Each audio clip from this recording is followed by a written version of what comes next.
Agora sim, né, estamos gravando. Boa tarde a todos. Nós estamos no dia 16 de novembro de 2023.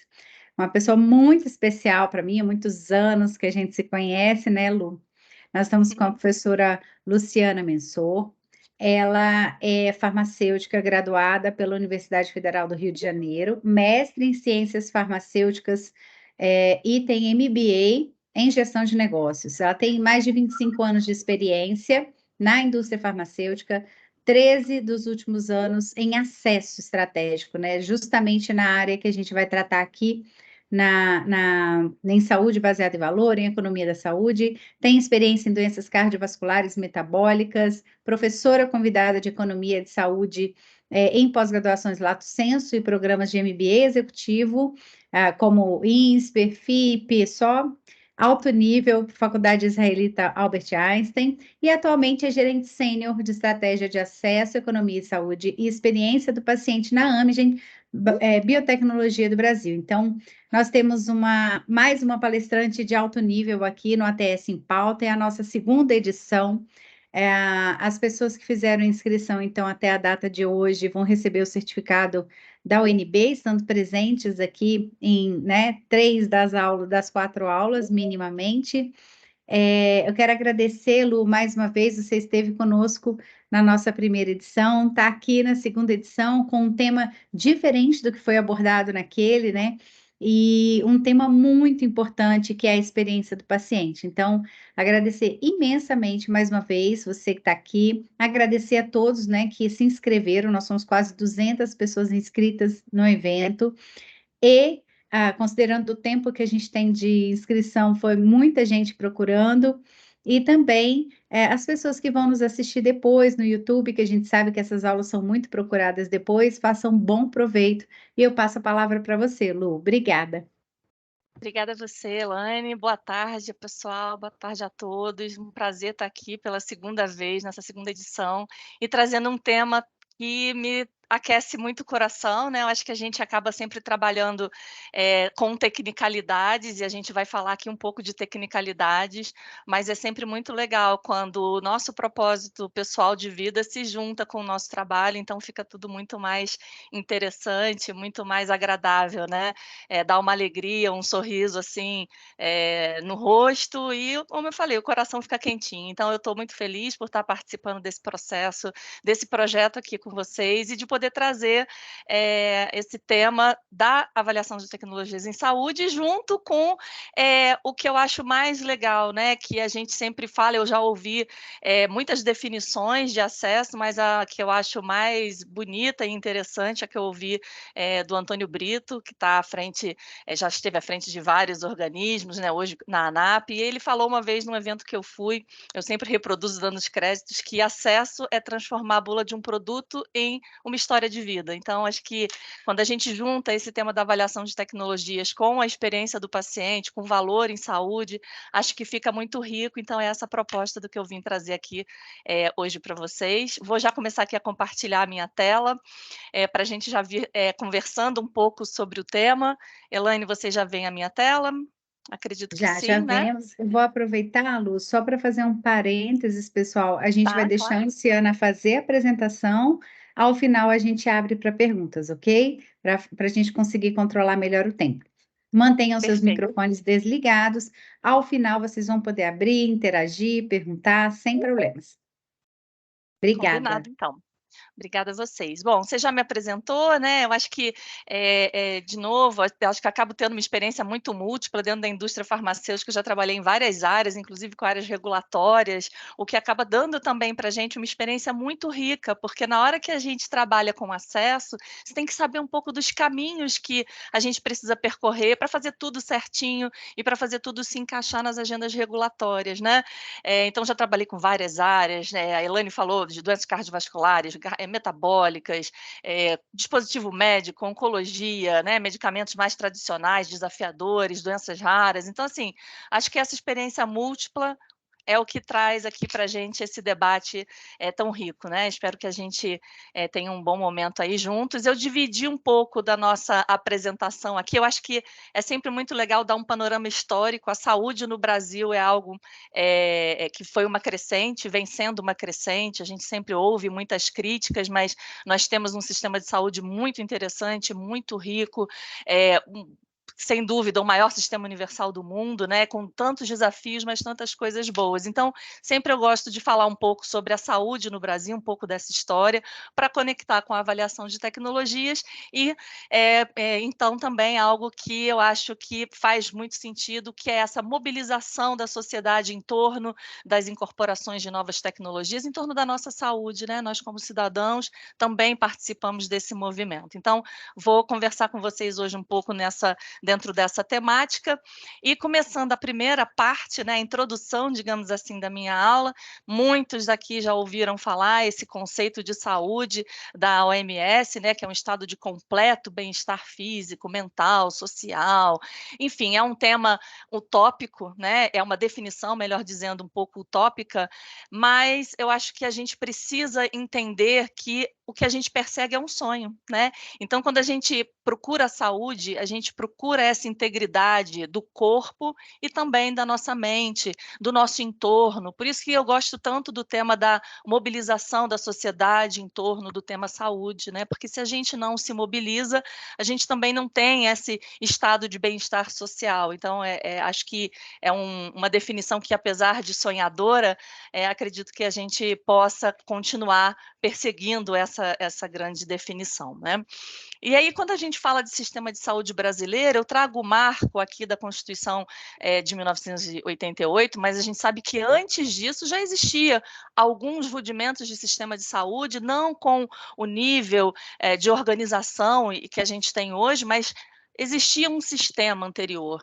Em geral, um sistema muito associado com o que a gente tinha de mercado de trabalho, então era o trabalhador que tinha direito aos recursos em saúde. A Constituição Cidadã de 1988, ela vem então fazer esse grande marco de dizer assim, olha, a saúde é direito de todos, né? Ela é propriedade de todos nós e a gente precisa fazer alguma coisa para que todo cidadão brasileiro tenha acesso universal à saúde. Então, a partir desse momento, a gente tem uma saúde que saía, então, de algo exclusivo de quem tinha um trabalho, né? Antigamente tinha o INAMPS, que era relacionado à Previdência Social, e aí a gente passa um sistema universal, com todas as suas organizações necessárias, que começam a ocorrer 2 anos depois, com a Lei Orgânica da Saúde, e olha, gente, se a gente começa a observar, né, e ver esses marcos temporais, eu costumo muito dizer, a gente foi ontem, né?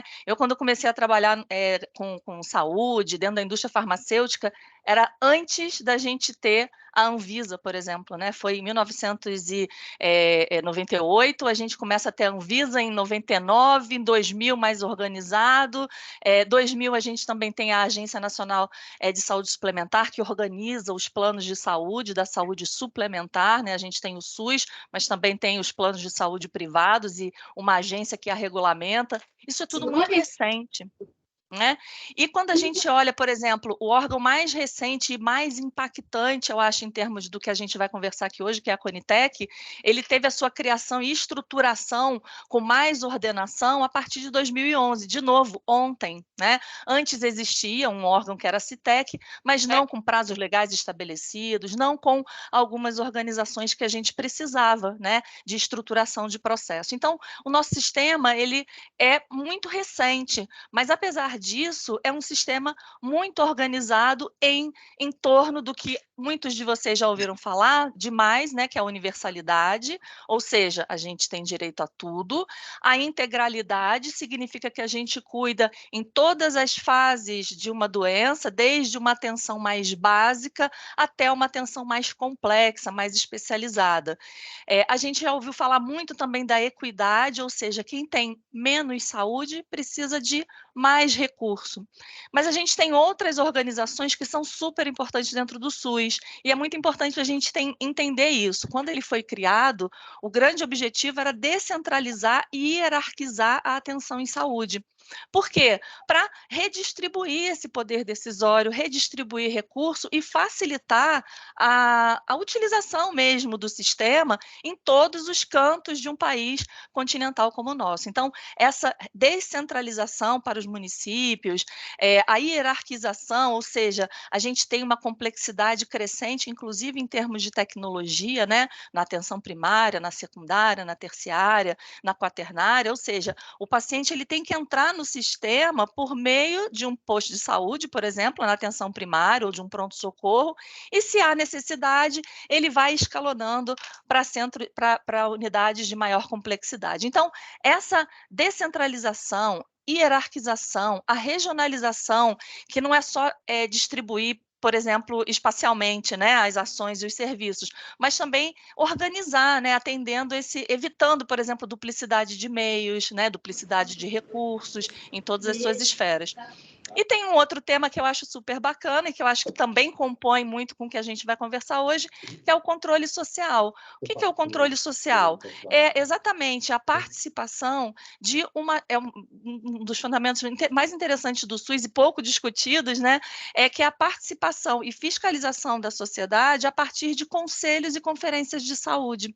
Então, esses grupos de controle social, eles visam formular as estratégias, controlar e avaliar a execução das políticas de saúde. Então, por exemplo, aqui a gente tem o CONAS, que é o Conselho Nacional de Secretários Estaduais de Saúde, o CONASEMES, que é das Secretarias Municipais de Saúde, e esses órgãos são super importantes para que a gente tenha uma pactuação entre o governo federal, estados e municípios, não só de recurso financeiro, mas também de ações para a saúde, né, para a promoção de saúde.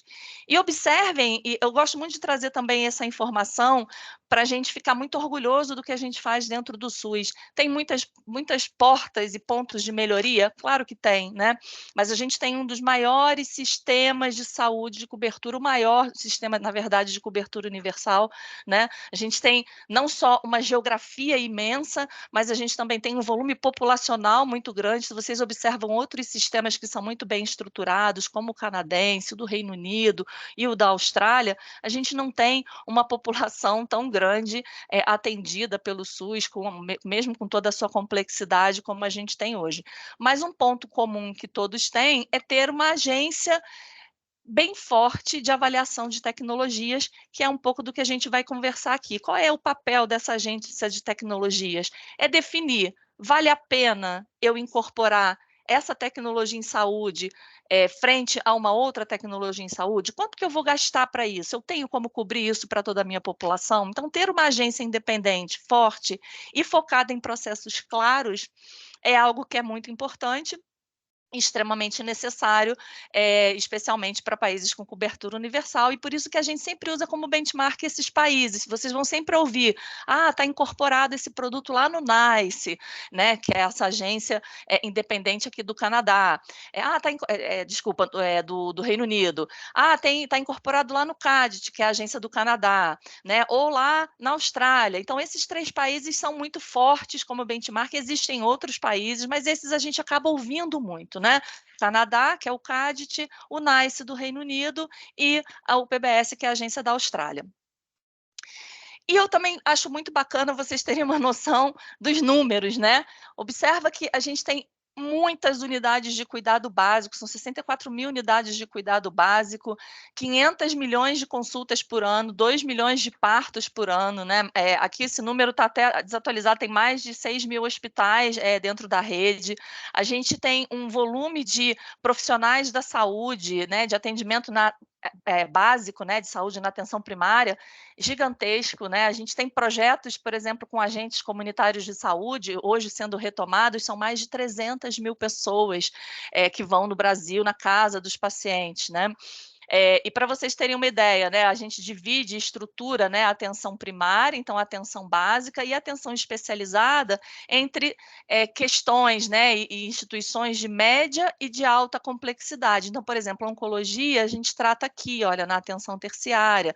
Na atenção secundária, média complexidade, a gente trata, por exemplo, doenças de alta prevalência, mas, por exemplo, eu trabalho muito com osteoporose, a gente entra aqui nessa atenção especializada secundária, área de média complexidade. Só para vocês terem uma noção, mas observem os números, né? Os números são muito grandes, então por isso que a gente precisa estruturar uma avaliação de quantos medicamentos existem, né? E como é que eu trago transparência e sistematização para essa avaliação, porque no fim do dia eu tenho as políticas, né? Aqui eu vou me ater mais ao medicamento, mas a gente também tem outras tecnologias em saúde que eu já vou comentar, mas eu vou me ater bastante aos exemplos de medicamentos, porque acabam sendo os mais tradicionais, a gente ouve muito na mídia, né? A gente tem as vacinas, a gente tem medicamentos de câncer que estão sempre em alta dentro da imprensa, então é bacana, eu puxei um pouco mais aqui para medicamento, tá? Então a gente tem já desde dos anos 1990 uma política nacional de medicamentos, foi estruturada nessa mesma década também a assistência farmacêutica em saúde, e a partir daí a gente tem uma relação de medicamentos que norteia o SUS. Claro que estados e municípios, pessoal, eles também podem definir o que eles vão cobrir adicionalmente à Rename, tá? Mas aqui, para fins didáticos, a gente vai dividindo e eu vou falando mais para frente um pouco sobre estados e municípios de forma descentralizada. Mas vamos lá, vamos à frente. Então, dentro da assistência farmacêutica do SUS, a gente divide em blocos essa assistência farmacêutica, conforme, claro, ao nível de complexidade e também em relação a repasse financeiro. Então, por exemplo, eu falei lá da atenção especializada, né? A atenção especializada tem componentes de financiamento, por exemplo, federal, e tem componentes de financiamento de Estado, né? A farmácia popular agora foi relançada, né, com muita pompa e circunstância, a gente tem um financiamento federal em cima da farmácia popular. Aqueles componentes básicos que estão lá na atenção primária, eles normalmente são financiados pelos 3 entes da federação, governo federal, estados e municípios. E o sistema de aquisição também varia, né? Eu fiz aqui um esqueminha para a gente ver, por exemplo, farmácia popular, o paciente vai adquirir lá pelas farmácias, né? O componente básico, o paciente vai no município, né? Uma aquisição que o município faz e o paciente vai retirar no município. O componente especializado, se for um componente 1A, por exemplo, a compra é centralizada, né? Mas o paciente recebe, ele retira esse medicamento no estado, né? Nas suas farmácias de alto custo. E bom, e por aí vai, né? Então, essa classificação de quem é 1A, 1B, essa sopa de letrinhas e números aqui, é definido por quem? Por aqueles órgãos de controle social, pelas comissões intergestores. Bipartite, quando a gente fala de estados e municípios, ou tripartite, quando a gente fala dos 3 entes da federação. E aí eles definem, bom, quem vai pagar a conta, quem vai comprar, como é que vai ser feita a distribuição. É um pouco isso que se faz na hora que decidiu-se incorporar uma medicação, logo na sequência tem que ser definido como é que vai ser feita a compra, o pagamento, quem vai pagar essa conta, né? E como é que vai ser a aquisição e distribuição. Claro que, em termos de financiamento, a gente tem repasses que são próprios e pertinentes do governo federal, e tem repasses e responsabilidades de aquisição também de estados e municípios. Eu não vou me ater muito aqui, porque senão a gente vai se perder nesse tema. Isso aqui é o tema de uma aula só para a gente discutir componentes da assistência farmacêutica. Mas só para vocês terem uma noção de que, em se definindo que uma droga vai entrar lá na Rename, tem que ser decidido quem compra, como distribui, como é que vai ser feita a assistência aos pacientes no fim do dia. E bom, a segunda parte da nossa aula, a gente vai falar um pouco de avaliação de tecnologias. Bom, beleza, Luciana falou que vai entrar algumas coisas lá dentro da Rename e alguém tem que decidir como é que essas drogas entram e vão chegar aos pacientes. Mas alguém tem que avaliar primeiro se essas drogas fazem sentido dentro daquele cardápio, digamos assim, de medicamentos que são oferecidos pelo Sistema Único de Saúde. E eu acho interessante a gente pensar de novo em história, né? Lá no início do século XX, a gente tinha poucos medicamentos. Com o passar dos anos, né, as décadas foram avançando e a inovação tecnológica também veio numa crescente, a gente chega hoje, no século XXI, com um grande volume de medicamentos, de novas tecnologias, de dispositivos médicos, de procedimentos, e a gente precisa de um suporte maior para quem toma a decisão de incorporação, para os decisores em saúde, para que eles entendam de novo, se tem vantagem clínica, se tem vantagem econômica, se comparativamente, né, faz sentido eu investir um pouco mais para ter um ganho maior em saúde. Então, a gente precisa de algo que suporte esses gestores e, nesse sentido, a avaliação de tecnologias, esse processo que eu estou falando mais estruturado, ele veio exatamente para dar esse suporte, tá? Então, quando a gente fala de caminhos de acesso no Brasil, a gente fala de um caminho mais informal, né? Então, tem demandas individuais dos pacientes, tem as próprias ações civis, né? A judicialização acaba sendo um caminho, né? A gente pode discutir aqui uma aula inteira se é um caminho perverso ou não, mas existe esse caminho, né? E existem os caminhos mais padronizados e ordenados. Então, a gente tem esse acesso formal, que eu chamo aqui de padronizado, processos, por exemplo, administrativos dos estados, né, que, de novo, eles têm recurso próprio, podem oferecer um tratamento diferente, por exemplo, do que está lá na Rename, ou adicional. A gente tem padronizações de instituições de ensino, por exemplo, né, e mesmo de alguns municípios, enfim, algumas padronizações, digamos assim, excedentes ao que está lá naquela relação nacional de medicamentos. Dentro da saúde suplementar, a gente também tem um rol, assim como é a Rename. Então, a gente pode olhar esse acesso formal mais padronizado por esses processos, vamos dizer assim, colaterais. E a gente tem os acessos estabelecidos pelas incorporações, ou seja, os protocolos mais formais, né, incorporações da Conitec, da ANS, que se baseiam em uma avaliação mais, como eu disse, estruturada, né? Então, de novo, né, eu estou falando de medicamentos, mas a gente pode ter outras coisas que também são conhecidas como tecnologia em saúde. O que é isso? Equipamentos médicos, aparelhos, materiais em geral, procedimentos, sistemas organizacionais ou educacionais. Isso tudo também é tecnologia em saúde. Eu falo do medicamento aqui, eu vou trazer sempre o medicamento, porque eu acho que didaticamente é mais fácil da gente vir numa crescente de aprendizado, tá? Mas, no geral, Oi? então... Oi? Então, no geral... Ó, Oi, oi. Pessoal, Al- mantenham Algum seus ponto? microfones desligados. Eu estou tentando sempre não, na fechar. verdade, assim, o que que Pes- acontece? Como o processo, a Simone, discussão pode Simone, levar fechei o É, microfone fechou. dela. Pode Fechou. continuar, Conseguiu. Lu. Tá Pessoal, bom. cuidado com os microfones. Então, vamos lá. Então, como é que a gente avalia as tecnologias de uma forma geral? A gente precisa provar primeiro que a tecnologia é segura e eficaz, ou seja, ela se presta ao que ela se propôs a fazer numa indicação terapêutica e é segura o suficiente. Então, durante toda a parte de desenvolvimento clínico, né, a gente prova aqui a segurança e eficácia da droga. E a Anvisa avalia isso, né, antes de conceder um registro para um medicamento. Na sequência, para a gente ter uma incorporação, a gente precisa provar que aquela droga ela é efetiva face a um comparador elegível. Então, é sempre comparativo. Ela tem efetividade, né? Ela tem uma equivalência terapêutica, ela é melhor, ela é pior, né? Como é que a gente trabalha com essa efetividade, né? Alguns estudos observacionais podem suportar para além dos ensaios clínicos randomizados, né? Dependendo do produto, a gente vai ter uma gama de estudos mais sofisticada, digamos assim, dependendo, né, do medicamento, mas em algumas condições, como, por exemplo, equipamentos, alguns aparelhos, os estudos observacionais também são muito bem aceitos, tá? Então, aqui, beleza. Comprovamos segurança, eficácia, em termos de comparação com o que é padrão de tratamento, por exemplo, hoje, eu quero colocar uma outra droga no lugar, eu também já comprovei, e agora eu tenho que ver o dinheiro, né? Então, eu tenho que saber, primeiro, quanto que eu estou colocando de dinheiro na mesa, né, para ter um ganho em saúde. E qual é esse ganho em saúde? É o quê? Eu estou reduzindo mortalidade, eu estou aumentando os anos de vida, eu estou reduzindo a chance de infarto, eu estou dando sobrevida livre de progressão de doença, por exemplo, como no caso do câncer. O que que a gente está dando ao paciente e quanto que eu estou pagando para ter, quanto que eu estou investindo para ter esse ganho em saúde?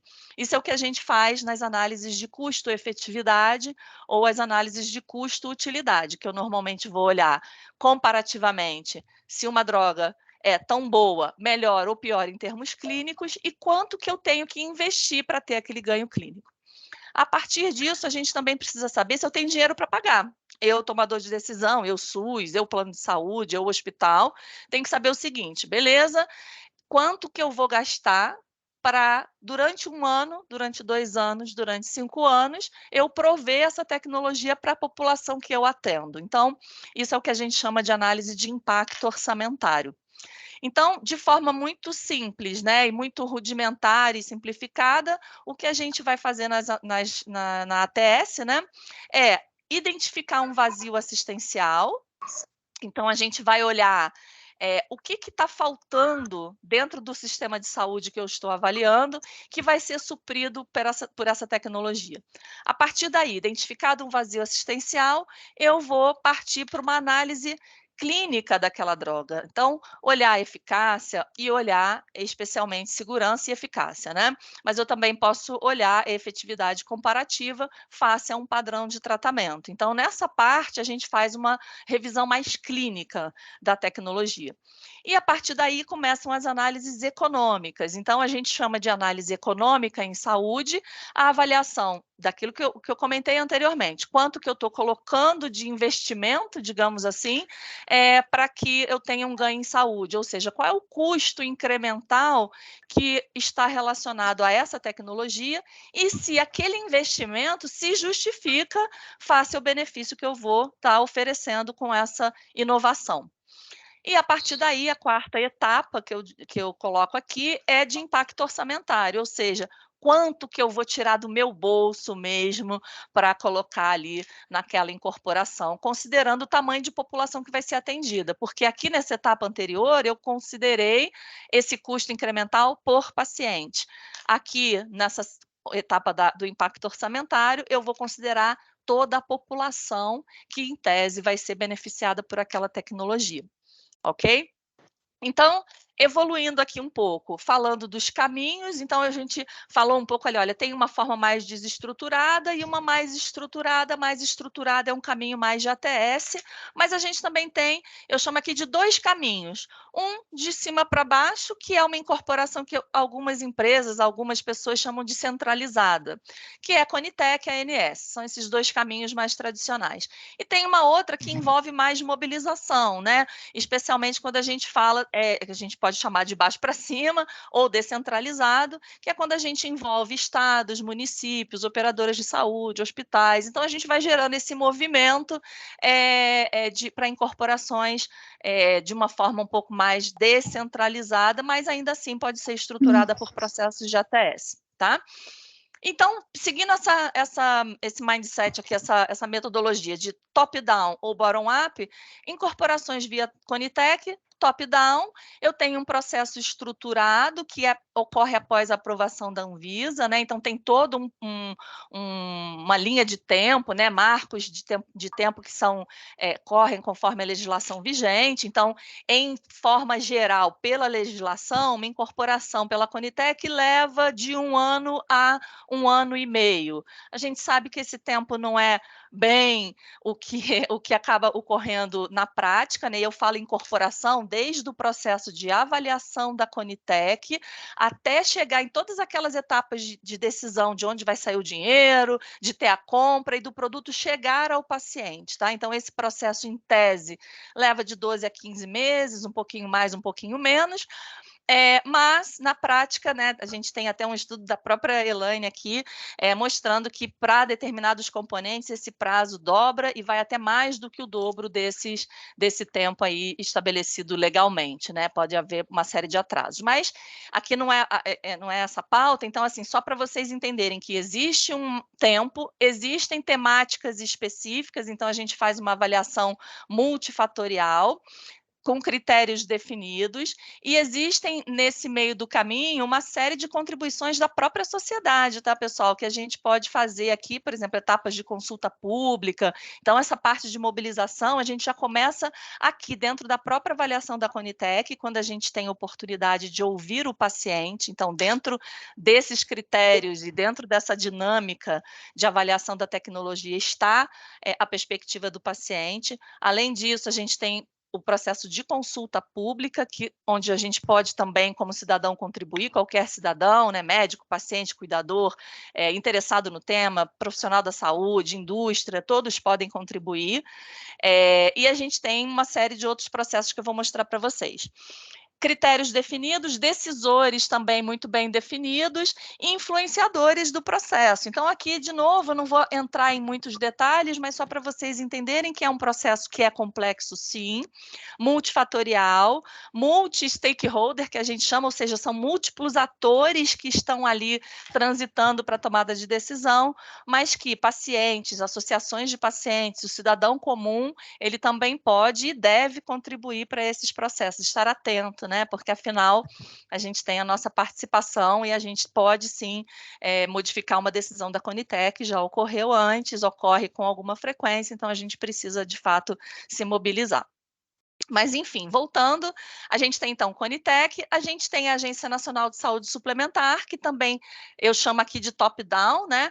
É um processo centralizado, tem um rito de atualização do rol hoje muito mais parecido com o que é a Conitec, e ainda esse processo um pouco mais jovem, né? O processo da ANS mais estruturado em torno da ATS, data de 2018, 2019, antes era um pouco menos estruturado, então, quer dizer, muito mais recente, mas um processo parecido, né, que envolve também etapas de consulta pública, eu acho bem bacana pontuar.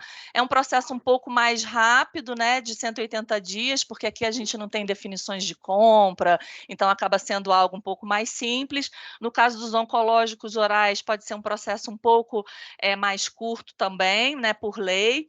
E a gente também tem algumas decisões do ano passado que tornam alguns processos mais automáticos. Então, drogas que foram incorporadas, por exemplo, pela Conitec, se não entrarem em nenhum critério de exclusão próprio da ANS, elas são incorporadas automaticamente ao rol num prazo de 2 meses. Então, isso também é uma novidade relativamente recente, que, claro, tem critérios, de novo, né? Então, também chama aqui de top-down, que é essa incorporação automática, e existe um grupo, né, que é um grupo dentro da ANS, né, que é o CoSaúde, que também vai avaliar, dentro desse prazo legal, se a tecnologia já está lá no rol ou não, se ela é uma droga nova, ou se é apenas uma nova indicação, enfim, e vai fazer lá a sua publicação em Diário Oficial da União. Tudo é publicado no Diário Oficial da União nessa modalidade, tá? Seja Conitec, seja ANS, seja etapa de consulta pública, tudo é publicado para dar exatamente publicidade, como o nome indica, né?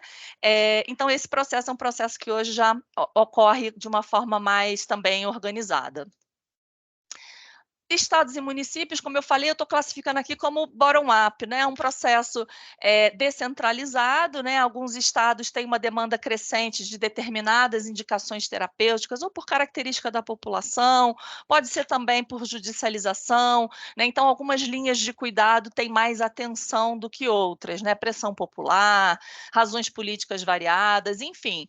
Como estados e municípios têm verba própria, eles podem ter dentro do seu comitê uma etapa de avaliação de tecnologias. Normalmente é um pouco mais simples, falando normalmente porque é em geral, um pouco mais simples do que a da Conitec, mas envolve algumas etapas de ATS, sim, dentro de processos específicos, né?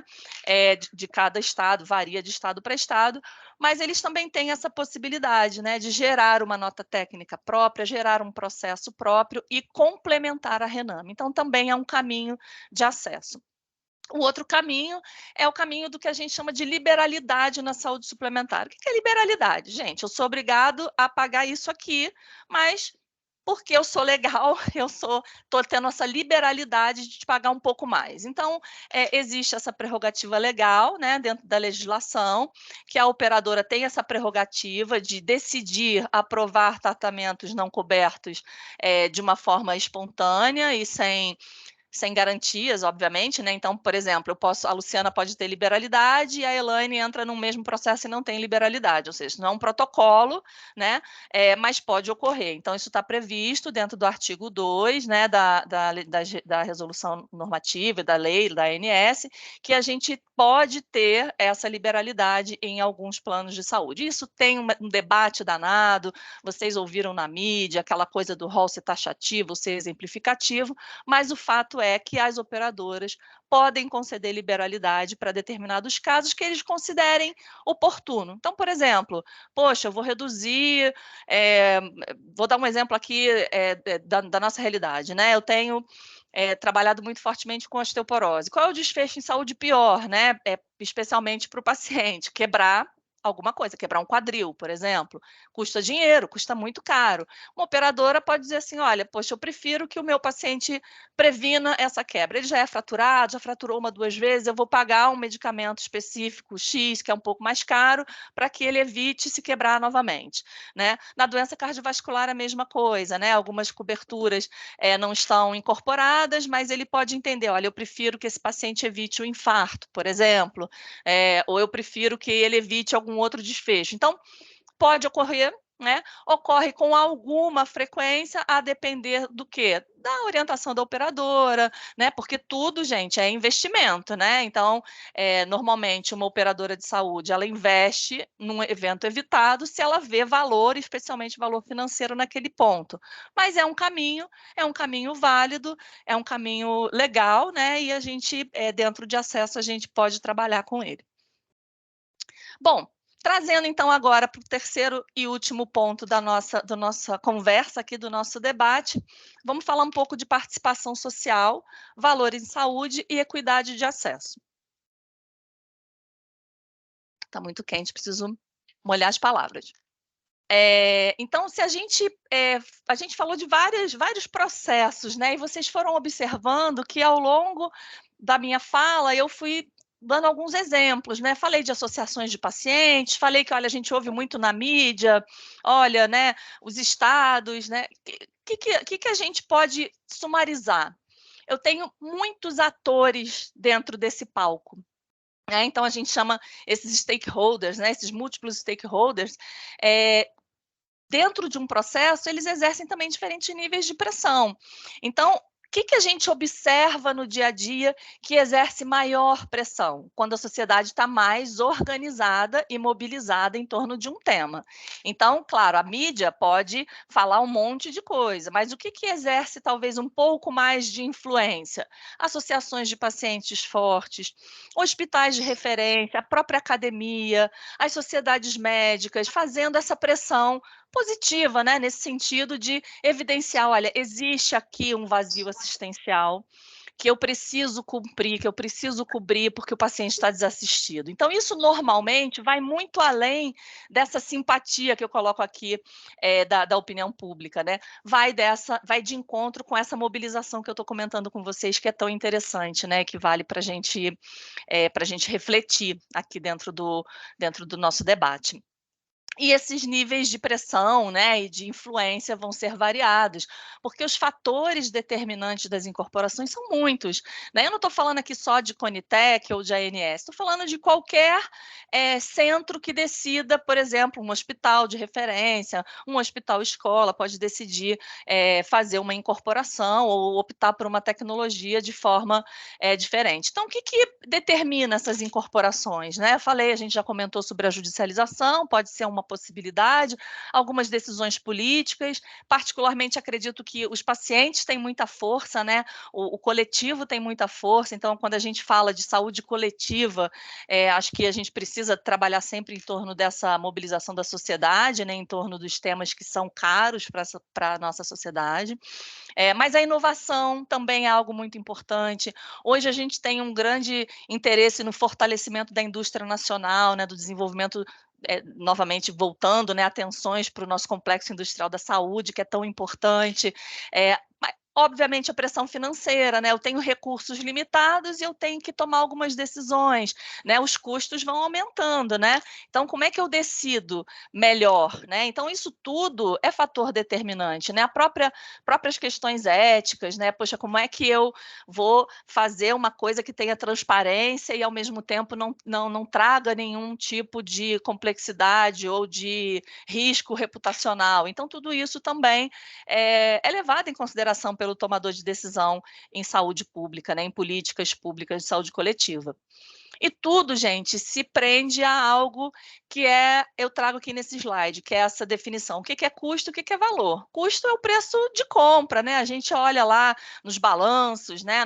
Na parte industrial, o custo é quanto que eu gastei para comprar efetivamente aquele bem, que é totalmente diferente de valor, né? Valor é um preço que a gente atribui, né?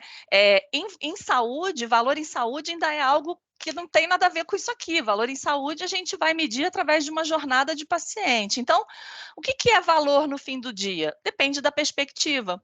Para o paciente, é melhorar a qualidade de vida dele, ele ter mais acesso, ele pagar menos, né? Para quem está financiando a saúde, é ter uma melhor qualidade num custo mais baixo possível. Para quem está prestando assistência, eu quero entregar os melhores desfechos em saúde e ter margens muito boas, né? Para a indústria, eu tenho que olhar o uso correto, o medicamento correto, no momento certo de jornada, mas eu também quero vender na maior quantidade possível. Então, valor é algo... Opa! Espero que eu não feche nada aqui. Vocês continuam vendo minha tela, né? Continuamos. Desculpa, é porque deu uma mensagem aqui de erro, eu não sabia se ia fechar.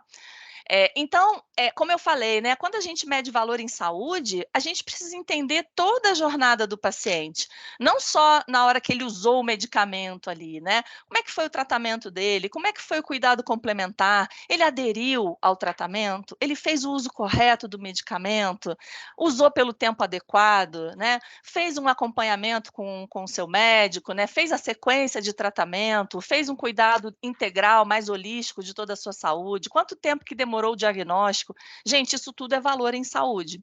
Então, quando eu falo em participação social, já me aproximando aqui do final dessa nossa conversa, né, para abrir também um pouco para a gente ouvir as perguntas, quando a gente fala de participação social, os momentos que a gente pode fazer isso dentro desses processos de ATS são inúmeros, né?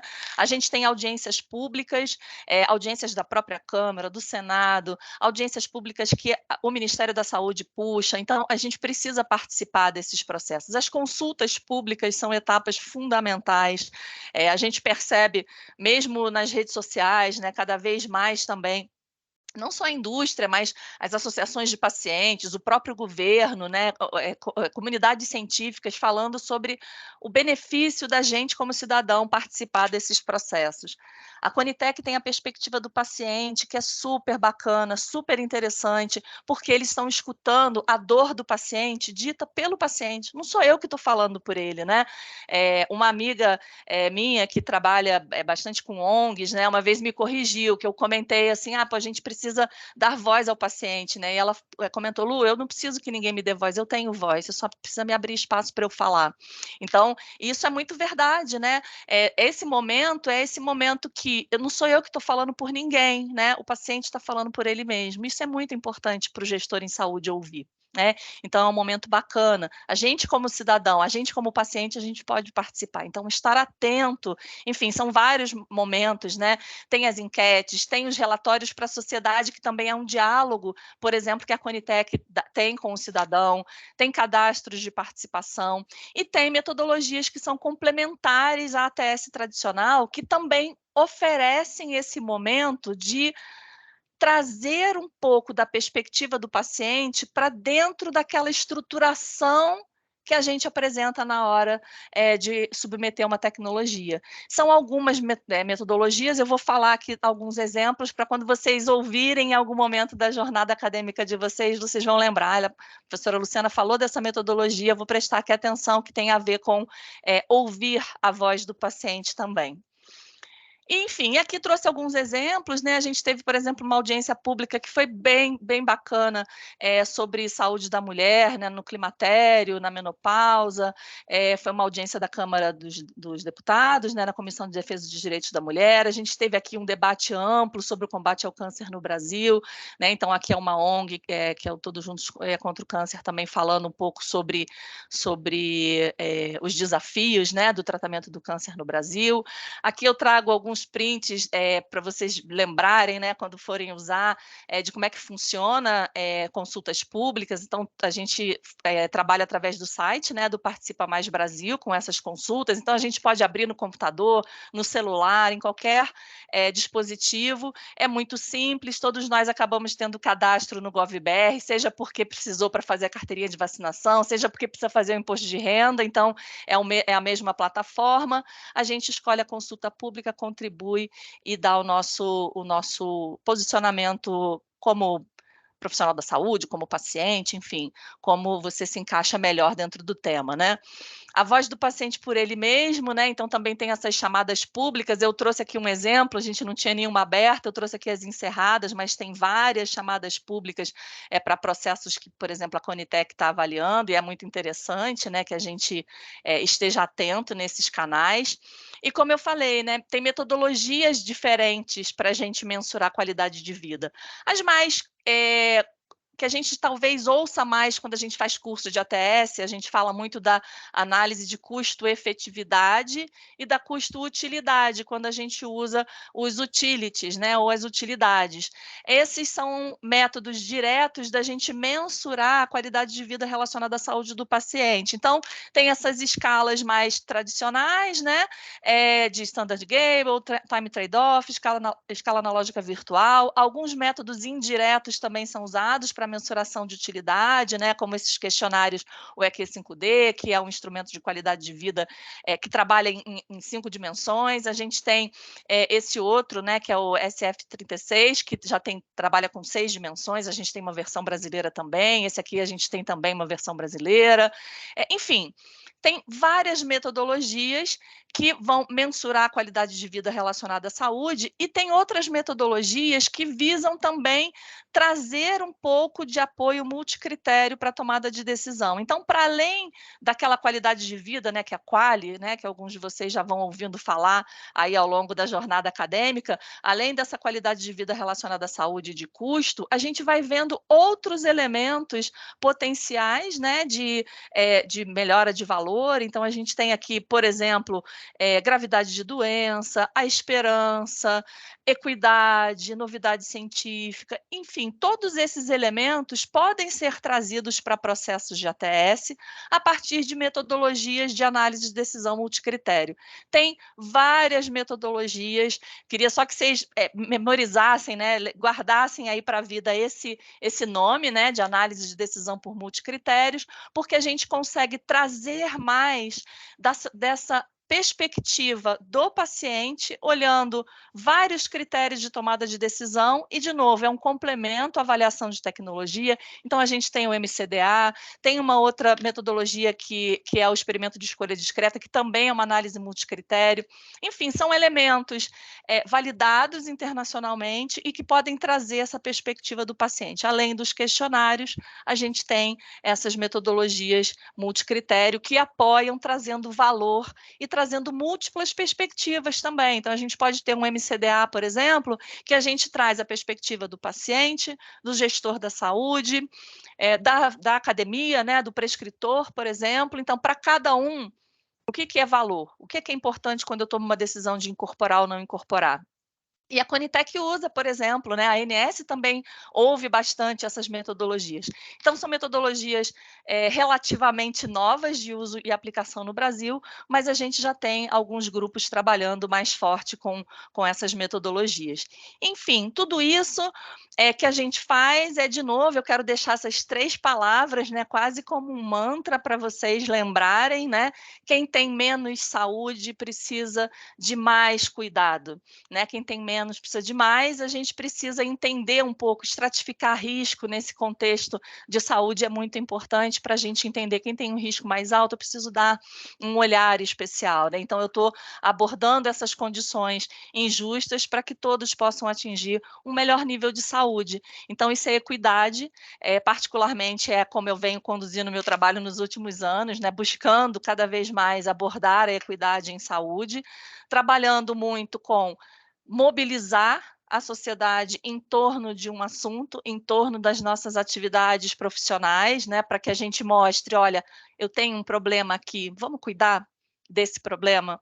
né, para que esse problema não aumente, não só o impacto social, mas os custos em saúde também, né? Porque afinal a gente vive no mundo real, né, gente? Às vezes vocês podem estar pensando assim, poxa, a Luciana é muito idealista, né?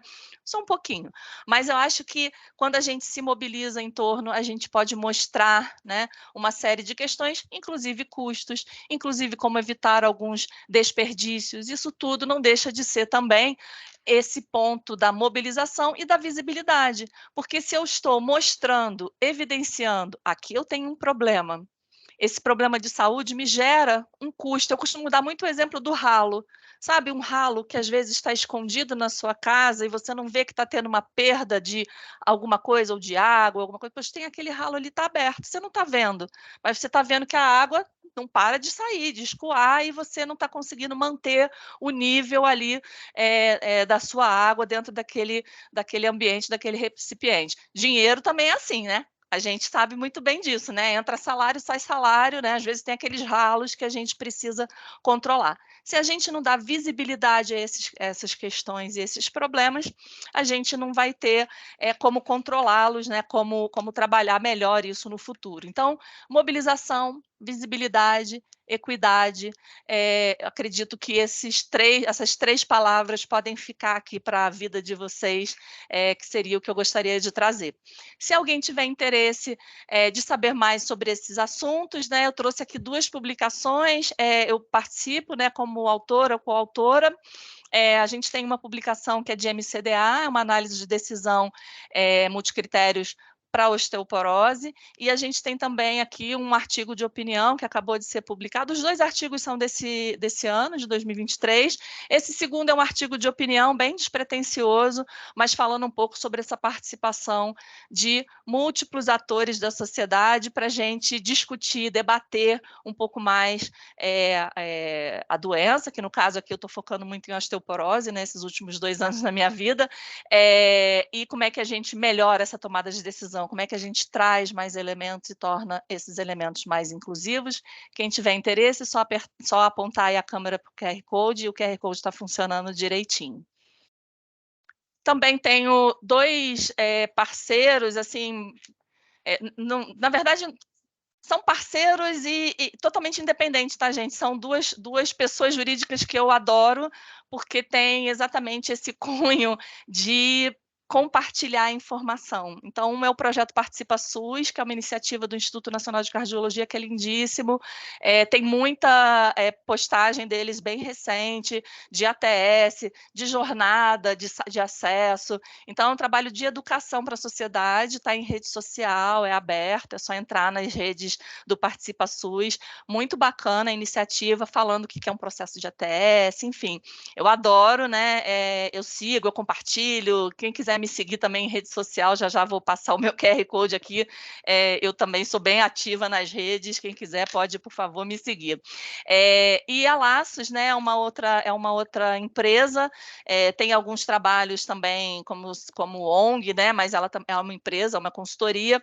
E eles trabalham muito com autocuidado do idoso, né? É uma metodologia holandesa que uma das sócias trouxe, né? Da Holanda, e que trabalha com autocuidado em casa, né? Então é uma coisa tão bacana, né? Como eu tenho trabalhado muito com osteoporose, eu trabalho muito com saúde da mulher e do idoso, né? Como é que a gente previne fratura, como é que a gente torna o idoso um pouco mais autônomo, né? Porque a gente vai ficando velho, a gente não acha que a gente está velho, a gente acha que a gente pode tudo, e na verdade a gente pode, né? Só realmente ter um pouco mais de cuidado, um pouco mais de atenção com algumas condições. Então essa metodologia Buurtzorg é muito bacana, tomei contato com isso, apaixonei, então estou divulgando, gente, não ganho nada com isso, mas depois se vocês quiserem, vocês seguem aí, que eu acredito que vocês vão se apaixonar igual eu me apaixonei. Fico à disposição, queria agradecer muito pela atenção, de novo agradecer a Elaine pelo convite, espero que eu tenha atingido os objetivos e atiçado a curiosidade de vocês sobre o tema. Fico à disposição, quem quiser entrar em contato comigo, eu vou ter muito prazer em conversar com vocês, tá bom? Isso. Obrigada, parabéns. Tem um monte de palminhas aqui, corações para você. Já recebi aqui mensagens também no WhatsApp, nas redes, falando da sua aula já, que adoraram a aula, parabenizando, né? Que aula maravilhosa, e de fato, né? estar nesse, né, ter as pessoas certas nos lugares certos, né, é sempre bom. Então, já, como eu falei no início, eu conheço a Luciana há muitos anos, então não é só a capacidade técnica dela, que é sempre maravilhosa, mas o coração e o ser humano que quer ver o SUS dando certo e estando do lado da indústria, né? As pessoas às vezes confundem como coisas antagônicas, não são, né, Lu?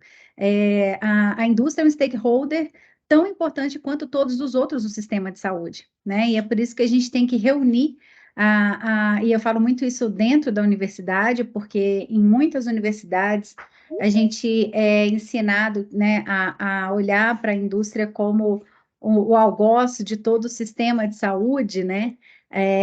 Mas não, e se a gente for pensar aí, por exemplo, né? Porque não cabe mais inovação, não tem dinheiro mais para colocar medicamento no SUS. Espera aí, para onde será que vai mais o dinheiro do sistema de saúde, né? Será que os programas né, obras e obras e obras que são feitas, que ficam paradas aí, que às vezes, né, só para inaugurar um pedaço do hospital, para aquela fatia do tempo, né? E aí depois não tem quem vá trabalhar ali, não tem equipamento, não tem medicamento, e é dinheiro da saúde do mesmo jeito, né? Então, às vezes a gente fica só pensando em medicamento, que o medicamento cada vez mais caro, não sei o quê, mas o dinheiro da saúde a gente tem que olhar muito bem quais são essas fatias aí desse bolo da saúde, né? É muito importante. Eu estou aqui viajando já nessa história, mas é muito importante a gente ver que está todo mundo preocupado com a sustentabilidade do sistema, né? Claro. Né, Lu, essa discussão E ela tem que vir. avaliar, né? E avaliar, né, Elaine, desculpa, e avaliar também a ATS, eu acho que ela veio também num momento muito bacana, né?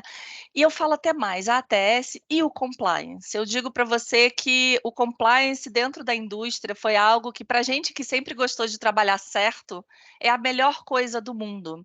Porque quem tinha uma conduta não tão ok, não tá mais, né?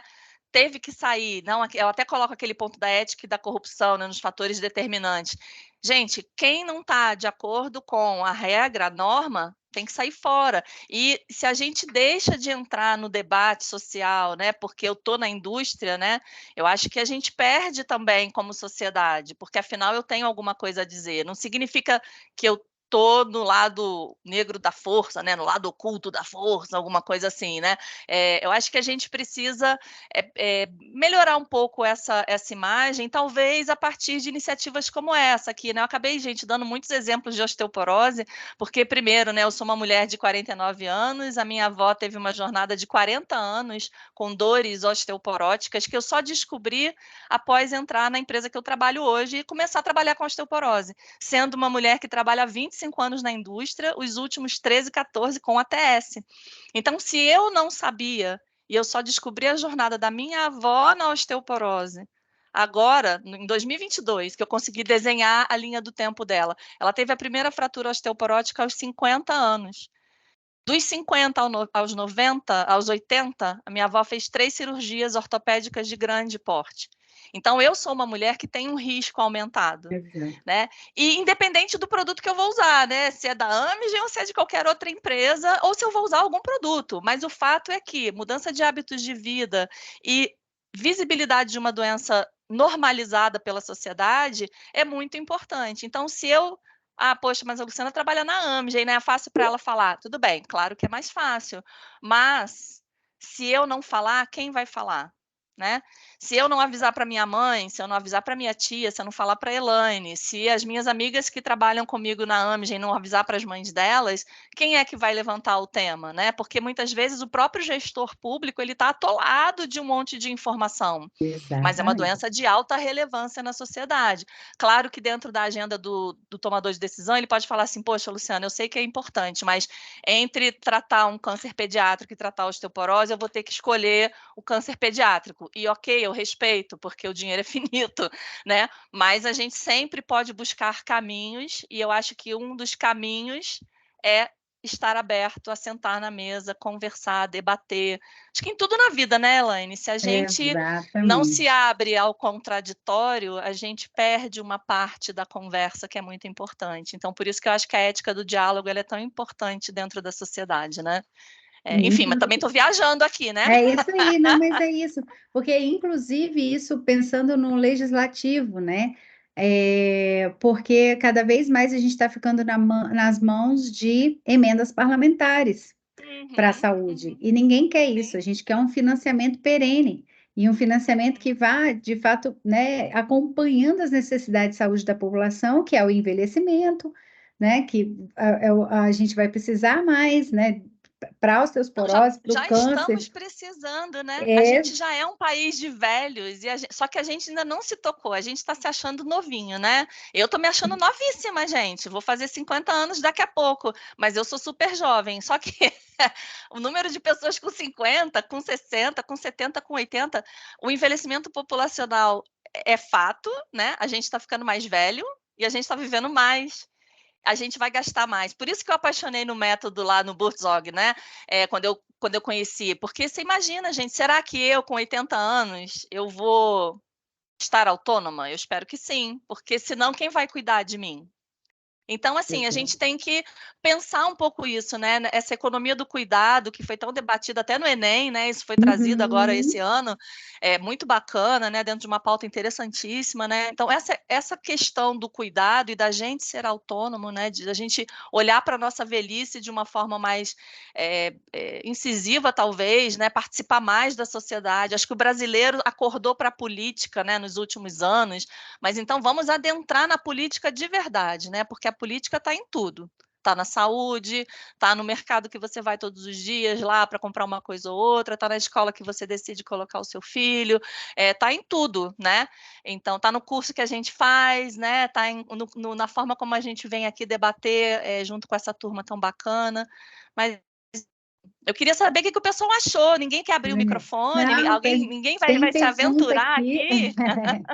Tem pergunta aqui, eu quero ver se tiver alguém que queira abrir o microfone, fazer pergunta, por favor, levanta a mãozinha. A Jéssica pergunta aquilo.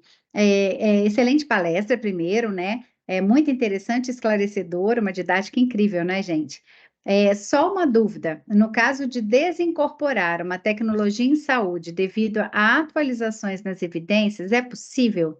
Ou apenas acrescenta-se incorporações quando as anteriores vão se tornando obsoletas? Não, a desincorporação é uma realidade. A Elaine pode até também depois me ajudar com a pergunta se ela achar que faltou alguma coisa, né? Cabe, por exemplo, à Conitec não só incorporar as tecnologias, como decidir desincorporar tecnologias que se tornam obsoletas. Isso pode ser feito de forma independente ou pode ser feito, por exemplo, durante uma atualização de protocolo clínico, de diretrizes terapêuticas, né? Onde você olha a doença, né, a patologia de uma forma geral e ver, putz, isso aqui não tem mais nada a ver, não se usa mais esse medicamento, acho que ele pode sair do protocolo, pode sair da Rename, a gente não precisa mais comprar. Em alguns casos, pode-se decidir, olha, isso aqui está tão velho, alguém usa, então vai lá ver se tem alguém que usa, se o uso for muito grande, eventualmente se mantém, mas com um olhar atento, porque na próxima atualização já pode se desincorporar. Então, a desincorporação é sim uma atribuição, né, e uma necessidade, e isso ocorre com alguma regularidade, né, Elaine? Não sei se é tão grande quanto a gente gostaria, mas ocorre sim.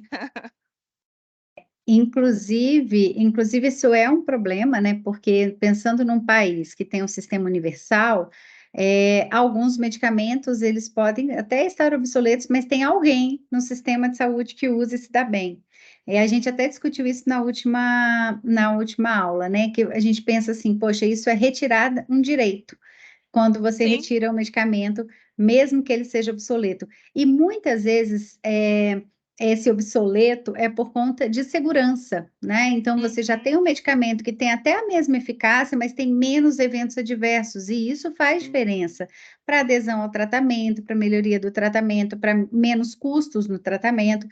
Então, faz sentido a gente olhar. Só que pensando por esse aspecto, às vezes tem uma pessoa, duas, eu estou aqui exagerando, obviamente, mas tem um grupo de pessoas que se dá bem. Então, é difícil mesmo, por isso tem que tomar muito cuidado na hora de incorporar, fazer o monitoramento do horizonte tecnológico para ver o que está vindo aí, né? Mas também não pode ficar esperando só o horizonte tecnológico para incorporar, senão a gente não chega, né, ao que se precisa, né, para atender os pacientes. Nayara levantou a mãozinha. Nayara, por favor, pode fazer a sua pergunta. Oi, meninas, boa tarde. Primeiramente, queria agradecer a oportunidade mais uma vez. Elaine e Luciana, obrigada pelos ensinamentos. Luciana, você trouxe alguns comentários de dados, né, e metodologias que são utilizadas para apresentar e discutir essas tecnologias, essas avaliações. Queria entender o quanto isso é apresentado por parte de você como empresa privada, né, como agente que vai levar, ou isso são análises feitas pelos próprios órgãos avaliadores? As duas coisas, Nayara. A gente tem, dentro de um processo tanto da Conitec como da ANS, por exemplo, ou mesmo se a gente pensar menor em hospitais ou mesmo em operadoras, às vezes em estados, o que normalmente ocorre? Ocorre uma demanda, né? O estado, ele trabalha por demanda, né? Então, a gente faz uma demanda, por exemplo, externa. O que é uma demanda externa para a Conitec? Vou pegar um exemplo prático para facilitar, tá? Então, a empresa faz uma demanda para o Estado, então eles chamam isso de demanda externa. Pode ser uma demanda interna, então uma secretaria ou um órgão do próprio ministério que é uma análise de um medicamento ou de uma tecnologia, tá? Mas vamos fazer o exemplo da indústria, de novo, como fim didático. Então, eu sou um demandante externo, pedi para o Ministério da Saúde para incorporar uma tecnologia X. Eu faço todas as análises, tem diretrizes metodológicas, tá? Tanto por parte da Conitec como por parte da ANS, existem diretrizes metodológicas para você fazer todas aquelas análises que eu falei, revisão sistemática, análise de custo-efetividade, análise de impacto orçamentário, a gente tem diretrizes específicas. Então, a gente segue essas diretrizes, faz todas as análises, a gente faz uma revisão de literatura, um arrazoado técnico, uma justificativa, toda com base nesses tópicos, né, como se fosse um checklist do que o governo espera, e eu estou falando aqui de um dossiê de 100 páginas, então é quase uma tese, tá? E aí a gente faz as análises econômicas, modelo econômico, a gente faz todas as análises e protocola lá no Ministério da Saúde.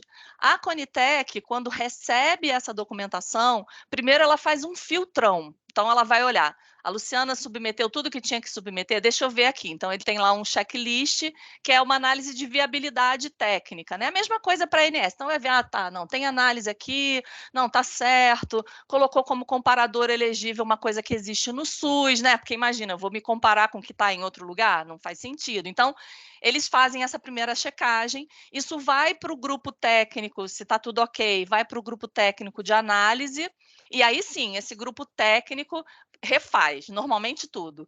Refaz a revisão sistemática, faz as análises por eles, e aí depois eles apresentam isso, né, depois de um tempo, obviamente, para uma plenária, para a plenária lá da Conitec, eles falam, a indústria aqui errou um monte de coisa, omitiu um monte de informação, então, olha, eles mandaram muito bem, fizeram bonitinho, né?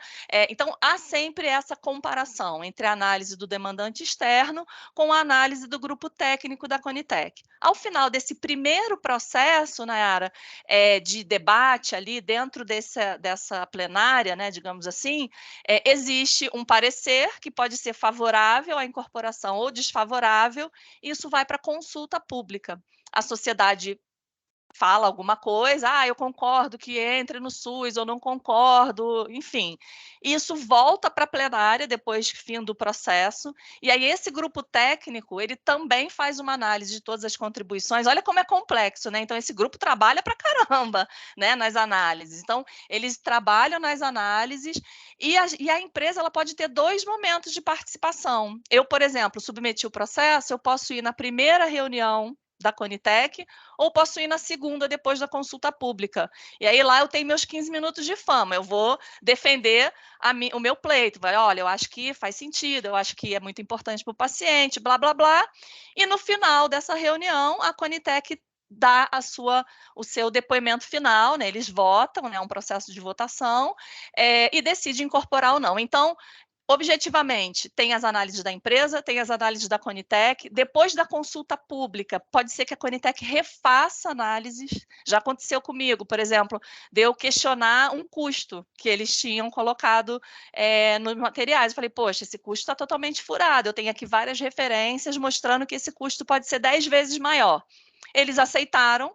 Foi muito legal, porque eles falaram, olha, a empresa mandou aqui uma crítica, a gente achou que fazia sentido, recalculamos e acabou que a gente viu que essa tecnologia valia a pena incorporar. Nem era a nossa tecnologia, tá, Nayara? Então, era uma revisão de PCDT, eu acho que eu ajudei a incorporar a droga dos outros, e tudo bem, não tem problema, né? Porque o custo do problema era muito maior do que o que a Conitec tinha levantado. Então, os dois lados fazem, né? Foi uma resposta grande, mas só para todo mundo entender o processo.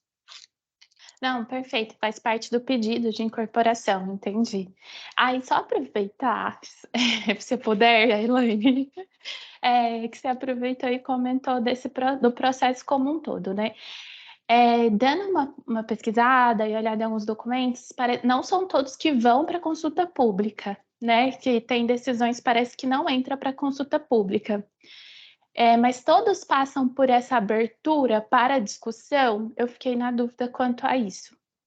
Elaine pode até me ajudar aqui, mas no meu entendimento, de Conitec, tem que ir para Todos consulta passam por pública. consulta Todos pública, não. Eu todos. nunca vi nenhum que não passe. Não sei de nenhum que não Exato, não passe, né, pode. Elaine?